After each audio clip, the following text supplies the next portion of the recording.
We were talking about cells earlier. Yes.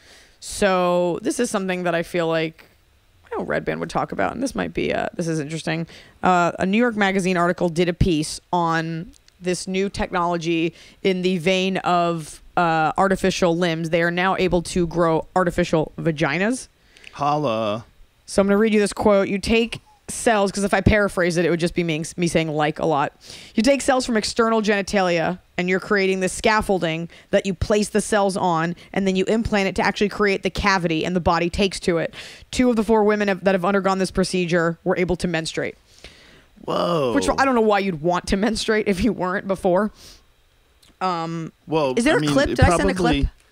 It probably makes them feel like they're whole again. I would imagine that it would be... Who loses a vagina? Well, it could be some sort of a congenital defect or an accident. Who knows? But if they can build a vagina that makes you menstruate, that would be amazing. Okay, but here's the thing. If you can build a vagina and this goes mainstream, like you don't need a prescription for it, boys are going to just be locked in their rooms growing vaginas everywhere. That's probably going to happen anyway. For sure. But girls will be locked in their rooms growing penises. No way. Guys are going to get to girls one day, and the first time you ever have sex with a girl, she claims to be a virgin, she's going to have a canal for a pussy because she's been growing big black dicks in her closet with a grow light. All right. She's going to have like one of those hydroponic setups. Why are the black ones or the pot ones? The white ones have to be in a special petri dish with like special lighting to cultivate. The white ones, they barely survive. Okay, so you bring up an interesting point. That's hilarious. The tiniest penis. You have to have a black one for it to grow in the shade like that. It grows in the shade. Okay, so you bring up a point. The white ones just won't grow in captivity. The white one needs special. It can't have any light. They're just not strong plants. But maybe there's something. Maybe the sperm is like. Maybe it's like a Jewish penis. Just makes it's better small. mathematicians. Yeah, and you get smarter kids. Maybe. You have to decide what kind of penis. I don't think any young girl is trying to get pregnant. But you bring up an interesting point as a novice feminist, which is people can feel free to tune out of the podcast when I say that. You're like, girls are going to have canals as vaginas. I, as a woman, am so over the description of our vaginas being something that is discussed freely and openly. Like, if you have a baby, it's like, well, I better get it stitched up for my husband. And I'm like, I also just had a baby. And I'm kind of not concerned with how my vagina is going to constrict around your dick the next time you get hard. Because I just had a baby. Does this make sense? Oh, that particular instance makes 100% sense. I mean, I think people just think about it because it's like, obviously, a baby is bigger than your vagina, so some shit goes wrong there. Or things happen. But vaginas bounce right back for the most part. But they do vary, which is why some women get stretch marks, some women don't. For sure. But I feel like in general, men, it's always like, oh, she's loose or she's got a big vagina. I think because men always think about vaginas. Like guys love... Women always mock a guy with a little dick.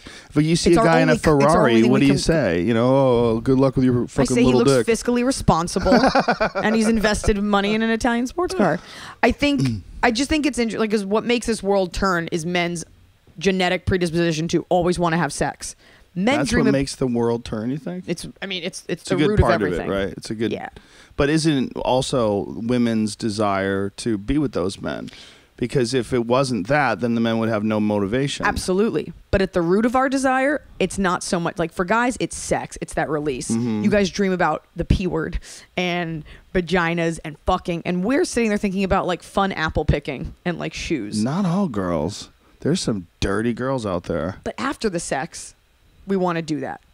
And after guys are like, more sex. You want to make apples? No, you want to go, like, do fun things on Pinterest. I think we're being very general here because there's a lot of girls that are total sex addicts. Sure, but if we harp on that exception for that matter, there's a lot of them. There's nothing wrong with fun sex, but I think in general, men's desire to have sex is what wages wars. It's what has made this world turn. Mm-hmm. It's at the epicenter of all that is a man's desire for sex. It's no secret that men want sex more than women. That's why there's all these jokes about like, honey, I have a headache.